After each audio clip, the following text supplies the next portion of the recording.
So my name is Gebel. I'm working here as a conservation consultant.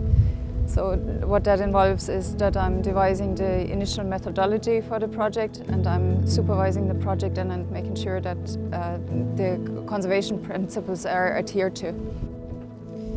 So this is the early 19th century ordnance survey map, and it clearly indicates that this section here of the dry stone wall and along the former orchard of Inchiquin House was in existence at the time. So for the last year we have set out to repair the long section of the wall. It was in a pretty perilous state, so a lot of it had to be rebuilt, whereas this year we have just targeted this section of the wall and taken off the ivy.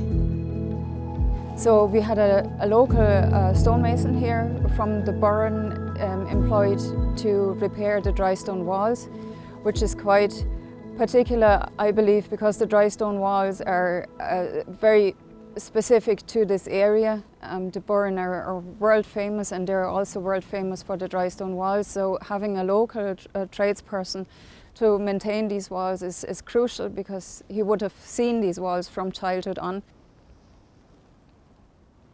Traditional farm buildings grant scheme in particular focuses on the conservation of farm buildings that are part of the GLAS scheme. So in practice that means that buildings, farm out buildings that are still in use for agricultural purposes are being supported for the conservation and maintenance of those buildings through the scheme. The project here in Inchiquin House started in 2019. Ronan Harbison had a couple of projects in his mind that would need to be tackled here on the farm. Inchiquin House estate and farm actually dates back to the mid-18th century and comprises of a 100-acre farm, a main house, traditional outbuildings like we have here behind us. Over the last 15 years, we have undertaken a conservation project to reinstate the traditional estate infrastructure, to make this back into a working farm, as well as a self-catering property which is operated by the Irish Landmark Trust. Our focus throughout has been to use traditional skills and craftspeople to very much to renovate, but also to reinstate those original elements in a very much an environmentally friendly way. Yeah, the road coming into the place.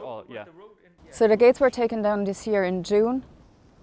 We decided to employ a specialist conservation blacksmith in Dublin. There were pickets missing, rivets missing, and the gates had to be straightened. They were bent in many places.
The conservation process aims at mostly the reuse of building materials and retaining as much of the original fabric as possible, and also the repair of materials where it's possible rather than the replacement. And where material has to be replaced, in general terms, it has to be replaced on a like-for-like basis.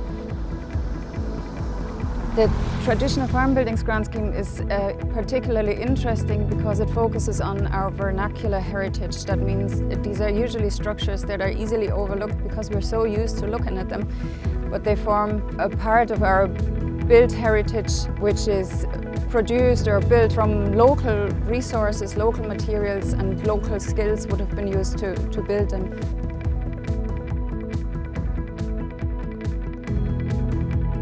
We are all trying to be more ecological and environmentally friendly. And instead of trying to produce something new, we actually have all the traditional elements right here. And sometimes it's simply a case of be it repairing it, renovating it, reinstating it to its original use. And you know what, it gives such pleasure when you can see these fantastic elements all come together in something very, very beautiful.